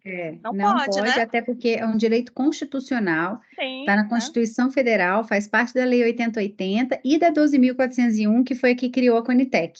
Então, a participação e o controle social são direitos do cidadão. Não tem essa opção de fazer sem a consulta pública, Nayara. Tá? Então, o que não tem, o que pode não ter é a audiência pública, que aí é uma outra etapa. Sim, Então, pode ser. essa uma participação social que não tem sido muito utilizada, mas essa não é obrigatória, ela é só na possibilidade de não ter ficado muito bem esclarecido ainda o fato após consulta pública na Conitec, é que se faz audiência pública, mas a consulta 100% das vezes. Não existe a possibilidade de não fazer. Não só para novas tecnologias, como para atualizações de protocolos clínicos, diretrizes de tratamento e diretrizes de tratamento que são de oncologia, né, mais DDT que chama, né? Então, tanto PCDTs como DDTs também tem N processos. Para vocês terem uma ideia, né, eu estou desde o ano passado mega envolvida nesses processos de osteoporose, que começaram com uma revisão do PCDT de osteoporose, nem incluía a droga da Amgen, e a gente participou das consultas. Para vocês terem uma noção, entre 2022 e 2023 foram 6, 7 processos de consulta pública no total. Olha o volume de consulta pública e de possibilidades de participação. E essa audiência, a Elaine lembrou bem, realmente é algo que o secretário, né, executivo, que responde, digamos assim, pela Conitec, só para não dar um monte de sopa de letrinha, mas o secretário, depois que a Conitec diz, olha, fizemos uma consulta pública, decidimos incorporar, o senhor está de acordo?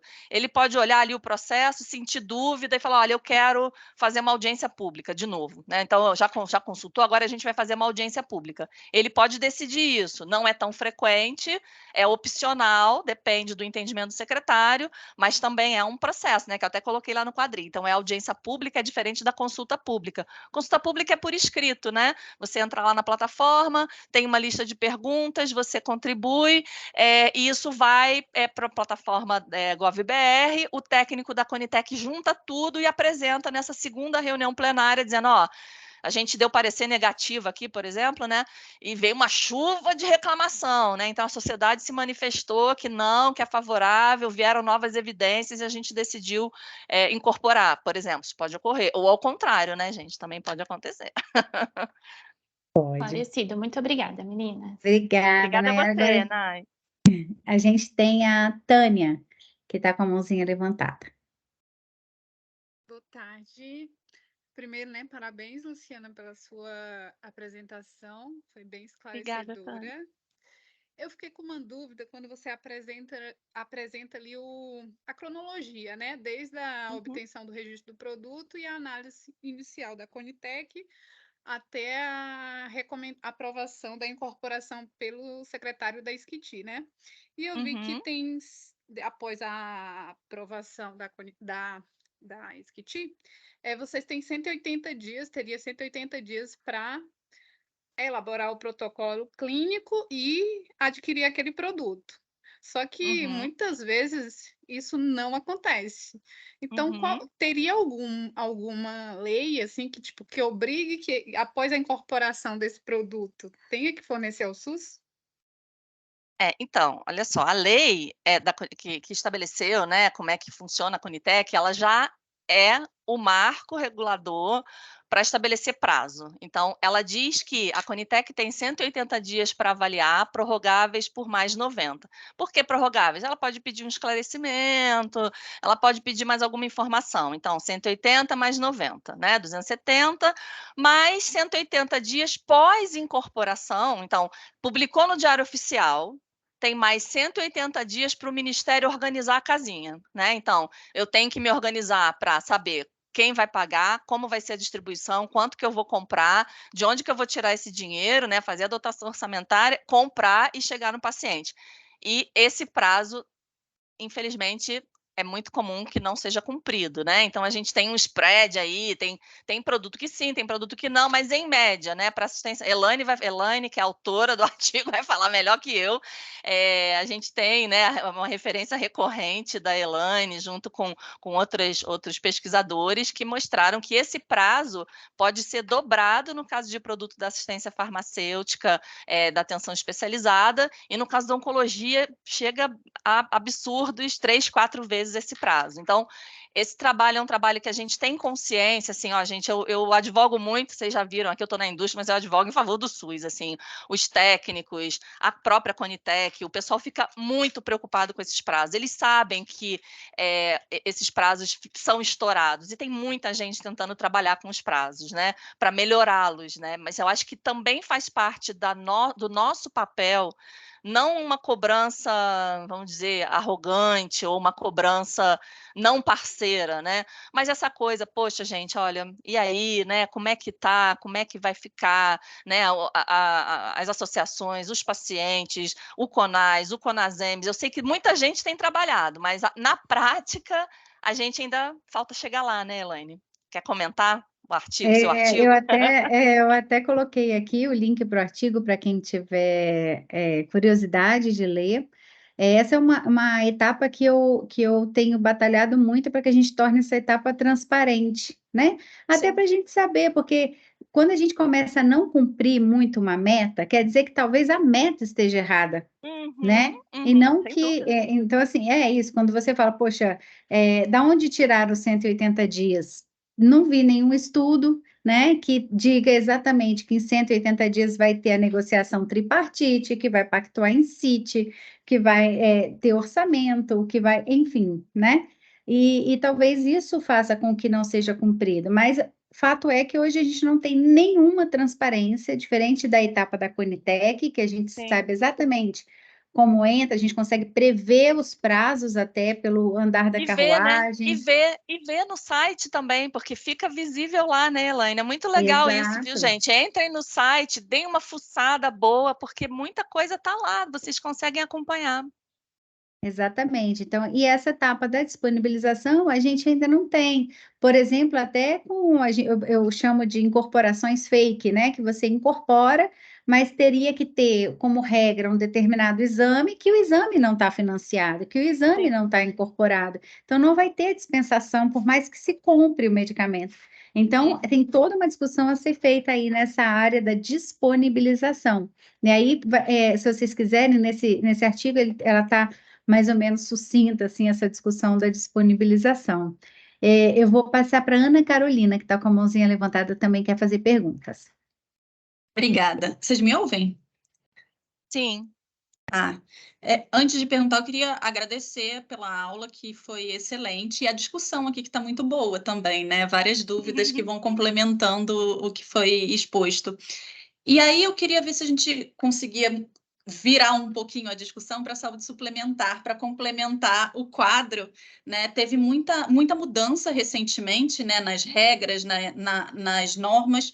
Eu queria saber se você conseguia trazer para a gente um pouquinho o que mudou, o que de fato na prática mudou, o que está sendo o que está acontecendo na prática, quais são os novos prazos, se eles estão sendo seguidos, se não estão, né?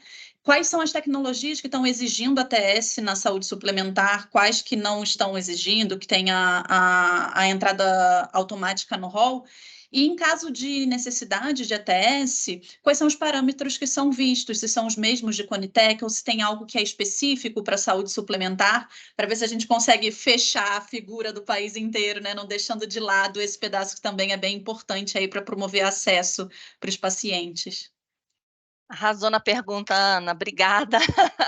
Vamos ver, se eu esquecer de algum ponto, você me lembra no final, mas assim, eu acho que uma coisa bacana que você trouxe é como é que está hoje, né? Quando mudou e como é que mudou. Então, vamos lá.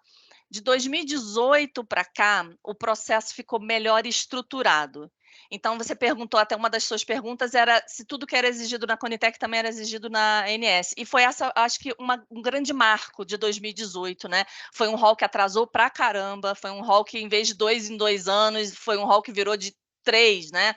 Virou 1 ano a mais do que era o esperado, por conta exatamente, talvez, até dessa mudança, né? Foi uma mudança muito forte, um processo muito melhor estruturado, e estruturado no mesmo formato da Conitec. Todas as exigências, o mesmo tipo de dossiê, as mesmas análises, o mesmo flow. Inclusive, o flow é super parecido, né? Análise de elegibilidade, para ver se tudo que tem que estar lá, está lá, né? Se você está se comparando com tecnologias que são realidade no país e na saúde suplementar, se os custos estão compatíveis com a saúde suplementar. Então, esse filtro também rola, igualzinho. Eu respondi, acho que foi para a Nayara, né? Que é a minha resposta lá daquela resposta grandona dos dados, né? A mesma coisa está acontecendo desde 2018. Então, o processo estruturou.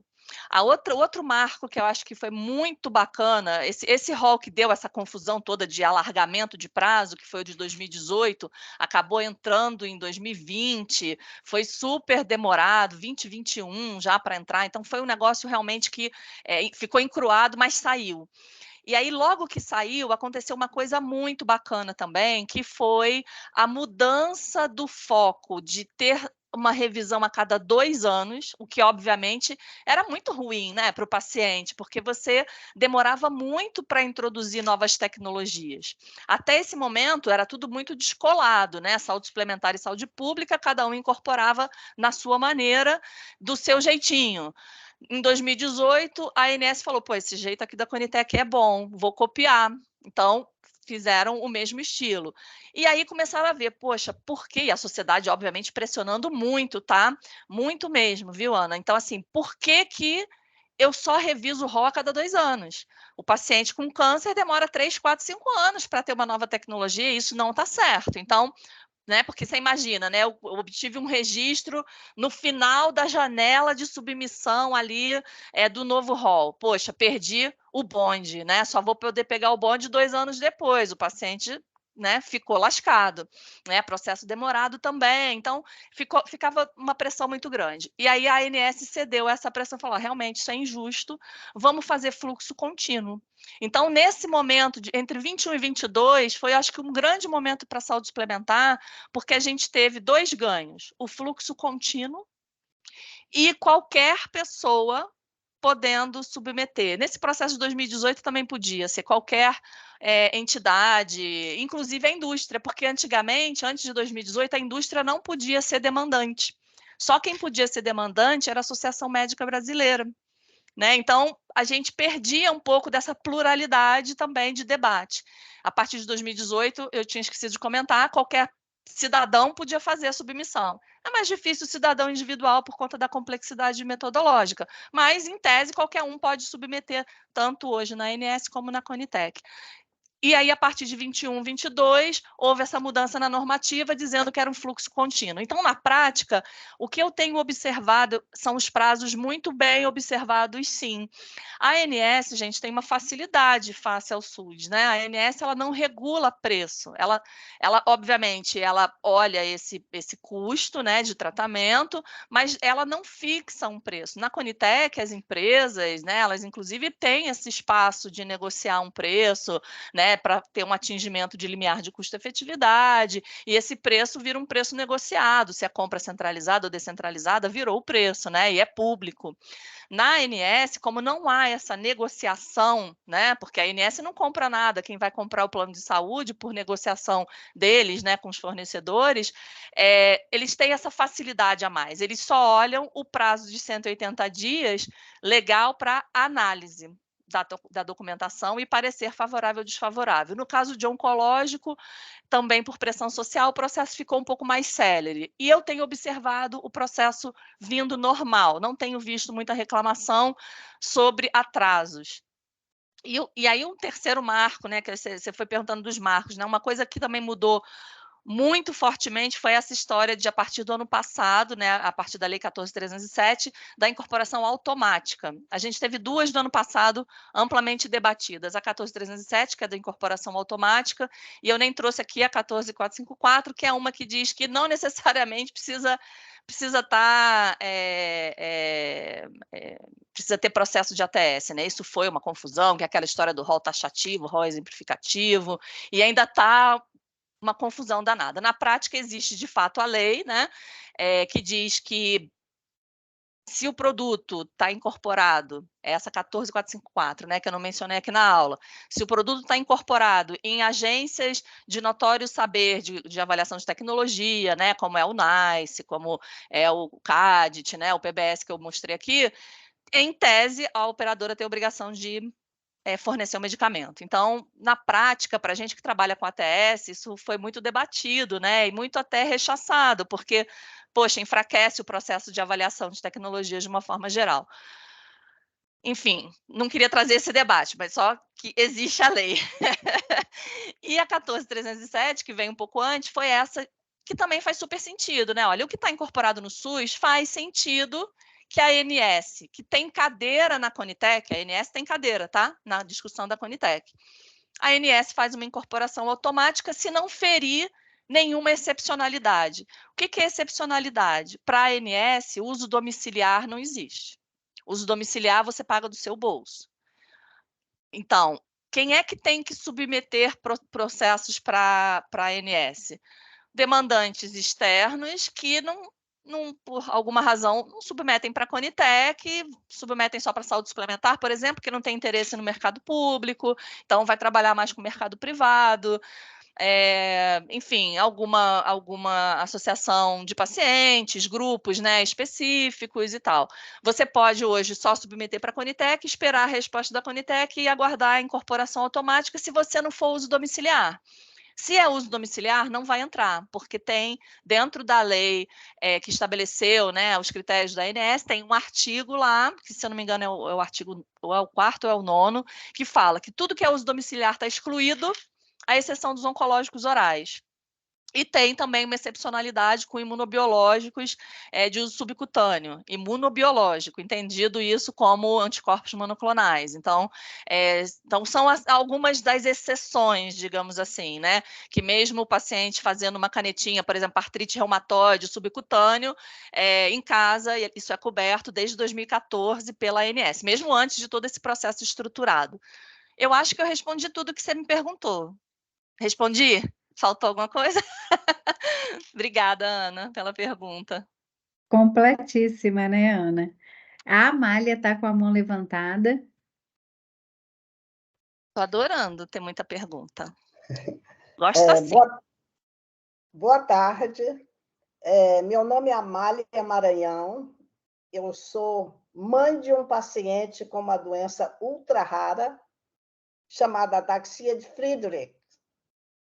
E eu estou aqui para aprender com vocês. Parabéns pela excelência da aula, da condução. Estou muito feliz de ter aprendido um pouco mais. E estou aqui também para trazer a vocês a voz do paciente, para adicionar Maravilha! um pouquinho do jogo de atores, de participantes desse contexto. E eu tenho uma pergunta bem básica, que é a pergunta que nós nos fazemos como pais de pacientes raros. Nós não temos nenhum subsídio de ninguém, atuamos sozinhos. Eu organizei esse movimento há 10 anos, desde o diagnóstico do meu filho, e hoje nós temos uma população de 690 pacientes no Brasil com essa doença ultra rara. É a segunda maior população no mundo com essa doença, atrás só dos Estados Unidos. Isso é trabalho da nossa comunidade. Bem, este ano, em fevereiro, foi aprovado o primeiro medicamento da história para ataxias, e especificamente para ataxia de Friedreich, dia 28 de fevereiro. Então, foi um marco que resultou da mobilização dos pacientes. Nós fizemos um abaixo-assinado mundial, com 74 mil assinaturas, para convencer o FDA a olhar para os dados de história natural que a gente tinha para complementar o ensaio clínico. Bem, estamos esperando a empresa apresentar o pedido de comercialização aqui na Anvisa. Mas, ao mesmo tempo, a gente já está pensando adiante. O desafio para nós não é a Anvisa, o desafio é a Conitec. Conitec.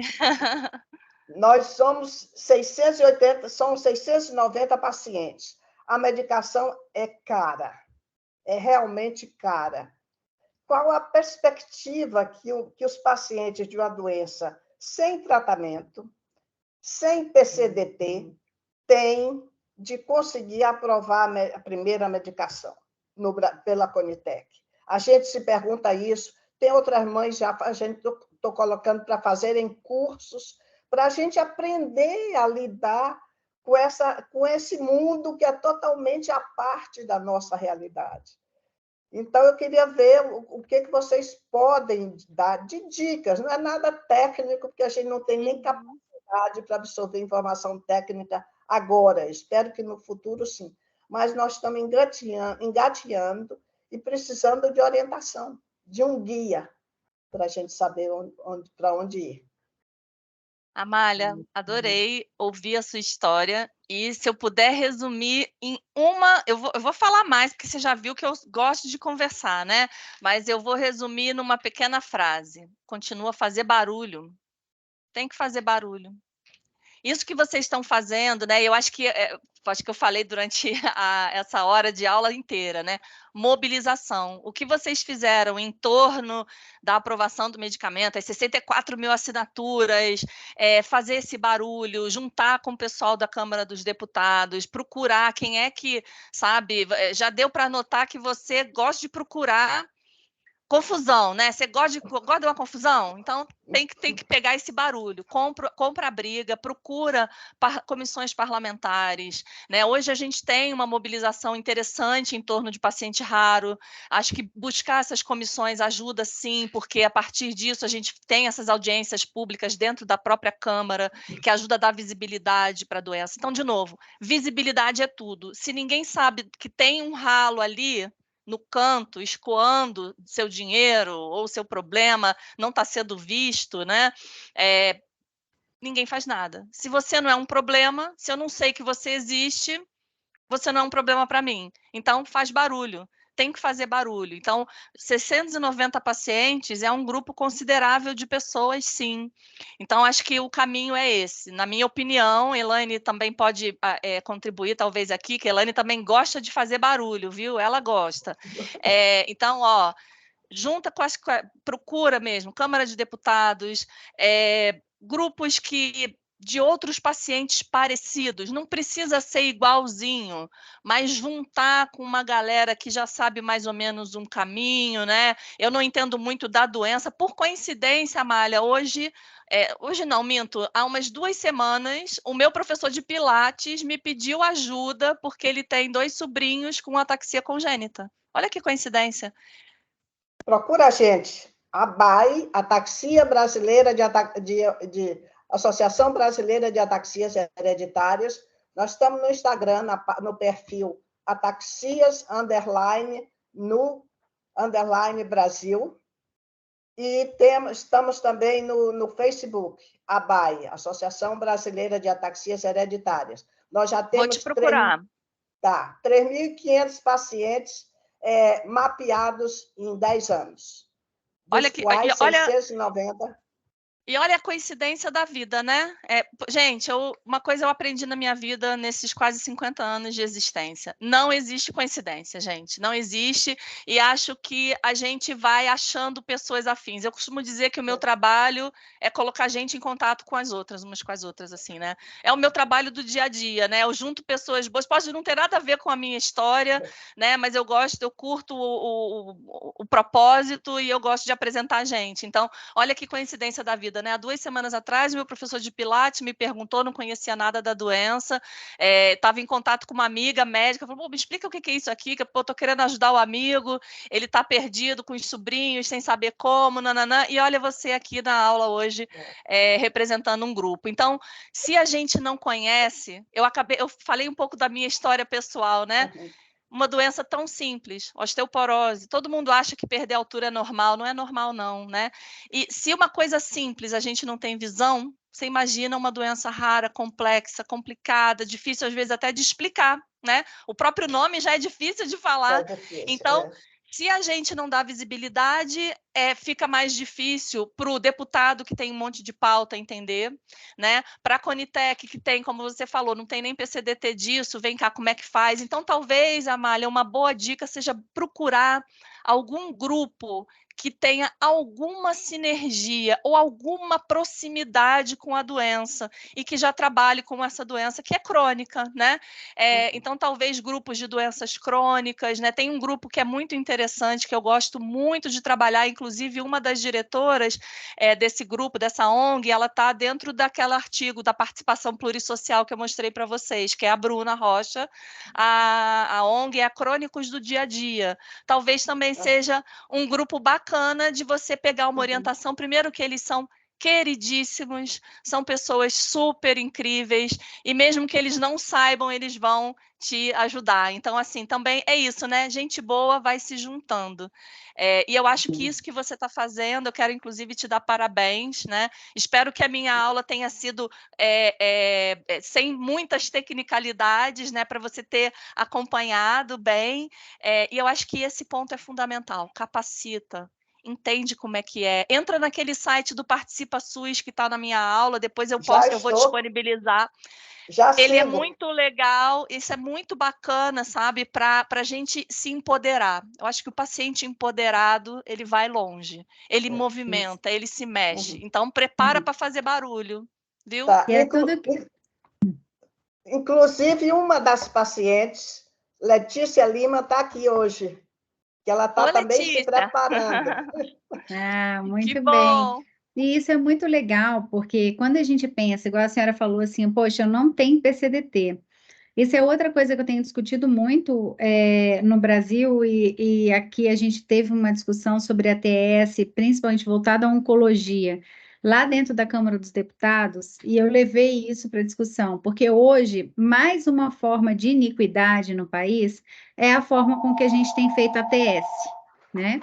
Então, o que está acontecendo hoje? Eu vou mutar aí os colegas só para poder a gente não perder aqui o que tem acontecido hoje no país? Se chegarem 3 dossiês hoje para a Conitec, oficialmente a Conitec não tem como distinguir um do outro. Por exemplo, esse não tem demanda atendida, então eu vou priorizar esse. Ela não pode priorizar, porque hoje a legislação não permite. Ela tem que atender os 3 ao mesmo tempo. Não é uma questão de problema da Conitec, mas a gente tem que aproveitar, né? Eu falo, ano passado fizeram algumas mudanças, por exemplo, colocando o NATS como um avaliador, o que eu acho que é inadequado, porque o NATS é quem faz a análise, não deve ser quem vota, mas isso é uma opinião minha. Por exemplo, poderia ter trabalhado numa melhoria de processo de priorização de análise para aquelas doenças que ainda não têm PCDT, que ainda não têm tratamento no SUS, né? Enfim, então isso é uma coisa que a gente não tem hoje, por isso que a gente precisa tanto do barulho, porque a gente tem que tornar visível algo que hoje, perante a legislação, não é, né? Porque hoje, perante a legislação, todo mundo que cair lá com um dossiê hoje vai ser analisado ao mesmo tempo, e a Conitec que se vire para fazer essa análise ao mesmo tempo, dentro daquele prazo de 180 mais 90 dias. Então, o próprio processo de ATS hoje no Brasil precisa ser revisto de forma a evitar iniquidades, né? Porque hoje ele, enfim, ele privilegia todo mundo igual, né, e todo mundo igual, a gente não vai conseguir atender bem quem precisa de mais, com as demandas não atendidas. Eu vou passar aqui para a Vitória, a gente está encaminhando para o final, muitos debates, muito interessante. Elaine, posso só fazer um último comentário sobre Claro. isso? Acho que, inclusive, esse ponto da iniquidade que você falou, só para também contribuir, tem muito a ver também com a falta de transparência nos critérios, né? Que isso também, de novo, é uma opinião pessoal minha, né? Não é extensiva a nenhuma empresa que eu trabalho, que trabalhei, ou a UNB, tá, gente? Mas, assim, a gente precisa de mais clareza no critério de voto, né? Quando eu voto sim, sou favorável à incorporação, eu AMB, eu Conitec, eu fulano, eu ciclano, eu beltrano, né? Eu estou representando ali uma gama de pessoas, e com base em que eu estou votando, né? Eu já tive a oportunidade de assistir processos em que a gente tinha uma pessoa individual, um médico, que punha abaixo todo um racional de medicina baseada em evidência com base na opinião dele. Sem nenhum referencial teórico, e acabava com o pleito totalmente técnico que já tinha sido feito. Então, de novo, a decisão tomada sem um critério muito, muito claro, né? Obviamente, gente, eu acabei de falar anteriormente que eu sou fã do SUS, eu acho que a gente faz um trabalho incrível, e eu sei que os técnicos se esforçam muito. Isso não significa que eu estou com óculos cor-de-rosa para as coisas que precisam ser melhoradas. E, de novo, a forma de fazer é fazendo barulho. Amália, se você não pegou meu contato, depois você pode pegar meu contato com a Elaine, pode me ligar, que no CPF a gente faz barulho juntas, viu? Não, e é isso, né, Lu? Essa falta de clareza e justamente essas críticas não são para derrubar a Conitec. Eu venho falando muito isso em todos os lugares onde eu vou. Pelo contrário, o que a gente quer ver é que uma estrutura tão importante para o SUS não se perca, né? Não perca porque está tendo desvio de finalidade em algumas circunstâncias, que você vê tudo encaminhando para tem evidência científica, tem eficácia, tem segurança, mas vem um não. Peraí, aí como único critério, porque uma pessoa falou, vamos apertar mais um pouquinho, então essa questão que ainda não está muito clara do porquê dos votos, e aí a gente vai se perdendo, vai perdendo uma estrutura tão importante que a gente tem, e quando a gente começa a ter esse tipo de decisão que não é muito clara, começa a ter intervenção, pode até vir a ter intervenção judicial, que é uma coisa muito prejudicial, e a gente não quer que chegue a esse ponto, né? A gente tem que já dar o freio de arrumação agora. Vitória, por favor, faça a sua pergunta. Primeiro, eu gostaria de agradecer, né, pela aula, que foi muito boa e muito esclarecedora. E eu queria pedir só para a Amélia, né, me mandar um Instagram, porque a minha avó também tem ataxia. Ela tem ataxia hereditária de Joseph Machado. Assim, minha família toda praticamente tem, parte de mãe. E realmente eu acho que é muito importante cada vez a gente juntar mais pessoas para justamente fazer barulho, porque é muito negligenciado, né? Assim, a minha avó tem um diagnóstico há mais de 10 anos e até hoje a gente não tem PCDT, não tem, assim, nada praticamente. Nada para fazer. E olha que e você, Vitória, veio aqui, coincidentemente, encontrou com a Amália, igual a minha aqui, que há 2 semanas atrás eu não conhecia a doença, fiquei sabendo para tentar ajudar um amigo. Foi também assim, ou você já tinha noção, mais ou menos, que ia estar? Não tinha noção. Tá vendo? Coincidências não existem, né, Vitória? Legal, boa sorte para sua avó e para sua família, tá bom? Obrigada pelo cumprimento aí, pelo elogio. Eu acho que a Amália quer falar novamente, eu estou buscando aqui, a Amália, vai falando aí que eu vou buscando e jogo aqui no chat. É o seguinte, eu não consegui achar uma caixa de diálogo aqui para eu dar o contato. Então, a única forma que eu tenho é de repetir o Instagram. Por favor. Ataxias no Brasil. Ataxias no Brasil. No Brasil. As ataxias são um grupo de doenças neurodegenerativas raras, deformantes, incapacitantes, debilitantes. O final de todo mundo é a cadeira de rodas. 90% dos pacientes de todas as ataxias hereditárias vão para a cadeira de rodas. É um peso enorme para o SUS tratar essas pessoas que têm doenças multissistêmicas. E nós somos invisíveis. Amália, já estou te seguindo. Pessoal, é fácil achar. Eu só procurei Ataxias, já aparece direto. Ataxias, _ no _ Brasil. Facinho, já está aqui, viu? Quem quiser também ajudar a fazer barulho, a gente tem que se cercar de amigos. É assim que a gente muda o mundo. Eu coloquei o site aqui no chat para quem tem acesso ao chat. Fica aqui também registrado, né? Então tá fácil aí para quem vai nos ouvir depois no YouTube para fazer a busca e poder ajudar a divulgar, inclusive. Mais alguém quer fazer alguma pergunta, alguma intervenção? Não, então eu vou agradecer imensamente a toda essa discussão que teve aqui, a todos vocês que participaram. A gente ficou em torno de 75 pessoas online numa quinta-feira à tarde. É muita gente, sei que vai ter mais milhares, né, seguindo aí o ATS em pauta 1. A gente teve milhares de pessoas assistindo às aulas, e agradecer especialmente a nossa palestrante, que foi muito, muito importante com essa discussão muito didática, Lu, muito clara, né? Todo mundo elogiando muito, muito a aula mesmo, em vários mecanismos aqui, né? Aqui pelo próprio chat, aqui no celular, bombando de gente agradecendo. Teve perguntas sobre se a aula vai ficar disponível, a aula fica no YouTube disponível. Então, muito obrigada a todos mesmo. Obrigada, Lu, mais uma vez. Eu aqui agradeço, gente, de novo. Para mim é um privilégio estar aqui com vocês. Eu acho que é exatamente por conta desse tipo de iniciativa, Elaine, só tenho a te agradecer, né?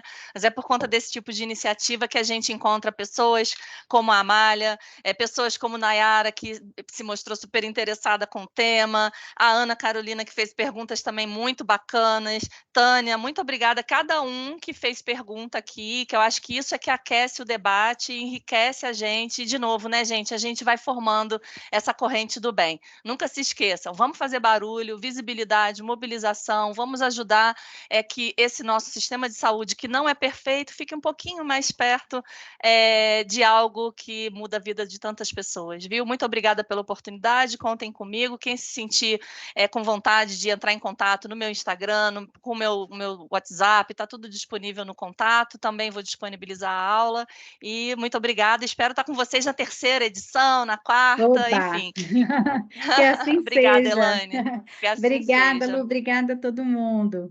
Obrigada, Obrigada, pessoal. tchau, Uma boa noite tchau. para todos. Tchau.